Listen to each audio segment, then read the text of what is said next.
All right, glad you could join us. This segment is on finding your ideal client or target market. So we're going to focus just on finding that perfect person that you want to be your client. The target market is a specific person, a specific company, an ideal client. Maybe you don't know exactly who a specific person, maybe you're a home builder and you have no clue who's going to be the next person to buy a home from you. But you know situations and circumstances that people are in when they need your help. So you might think of situations somewhat like getting married. They might need a new house, or getting divorced, or having a new baby. Maybe the mother-in-law or father-in-law are moving in with you because they are incapacitated now, or maybe handicapped, and they need some additional things in their home. Any of those type of situations, a child going to college, any of those would be really good life situations that you can think of. What about starting a new business? You might be in a field that starting a new business would be a really good person for you to be targeting, or an entrepreneur, or somebody changing jobs. Any kind of situation that you have that you want people to be able to need your services, that's the most important thing you want to think about. That's your ideal client or your target market. So what you want to do is you want to write down as many target markets as you can and make a whole list of them. The more you write, the better it's going to be for your marketing plan. Every time you get a new client, someone comes to you and you think, wow, this is a great client, really want that person. That's what you want to write down. But you also want to write down what situation they had. The situation, whoops, I can't spell today, the situation that caused them to come to you, and what product or service you can provide for them. That gives you the basis of the understanding of how you're going to first work with this target market.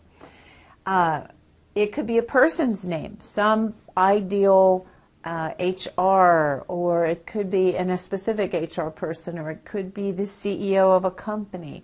Depends on what industry you're in, depends on what you're after. So you want to actually write all of those down and keep writing. Sometimes people use the term, everyone's a great client for me. Well, everyone isn't a great client for you. Think about the people that you have that you would love to give to your competition. They cause you a lot of grief. They take up a lot of your time. You don't want those people, so you don't want to write them on here. You want to be able to put only the ones that you would love to have multiple people from. Once you get a list of all of those clients, think about every situation that you can deal with that has to do with them and the product or service or products that you need for them. If it's multiple products for one particular industry, then write it as a separate target market, and you'll see why we need to do that later. Once you get all of these written, if you are marketing, say in BNI, which is why some of you are watching this, or in general, whatever company, industry you have, there are target markets, ideal clients, and situations that bring you far more money than others. So you might want to put out to the side a dollar mark by some of these, because they might be the things you need to market right now. Maybe your income isn't what you want it to be, and so you want to be able to focus on bringing your income up. So you write dollar signs. But you know, some of you are in an okay position financially, and you would love to be able to do something that we call your heart's desire.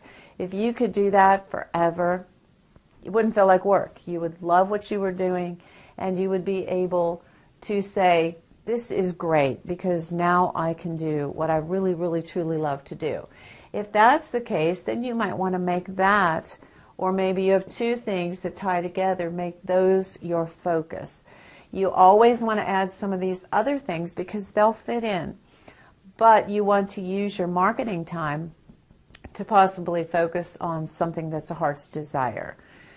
That's the ideal way that you start doing a target market.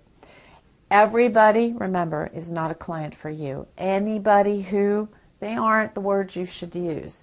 You want to be, key phrase, very specific. That is very, very important when you're working with target markets and when you're trying to explain to us what it is you need help with. Because if you're so general, if you say a good client for me is anyone who's looking to buy a house, that does not help us because that puts our mind way out in outer space. We're thinking of anybody out there, and that just doesn't help us. But if you say, I'm looking for a person who just had a baby and who's saying the words, I don't know what I'm going to do. We don't have enough room for this child. I just heard something before I was doing this segment on a family that started by having 3 children and then decided they wanted to adopt and now have 12 actually. I thought they need a big house, you know. So if you're doing things like that where you are focusing on helping different situations, obviously you're going to hear somebody say, gee, I don't have enough room, whatever. That's a specific thing you can ask for. You want to also think about things that trigger us to think about your particular ideal client. What, excuse me, what are triggers is another way you can look at it. What are triggers that they do, that they look like, that they say? Maybe something smells like a certain thing. If you're a mold inspector, you know, somebody might smell mold. Anything like that is a trigger. Anything that they do, a body movement, if you're a chiropractor and somebody's going like this all the time, that might be something you plant in our heads. When we are looking for your ideal client, you want to be able to write down specifics and triggers that they might do, say, act like, things you might see in their environment. All of those are things that you need to start to associate with your target markets so that we can identify as your marketers in BNI, for instance, or if you're doing commercials or ads or whatever. These are like your demographics, only they may not be locations. They may be specific identifying signs that we can look for that will help us figure out who your ideal client is and how we can help you find them.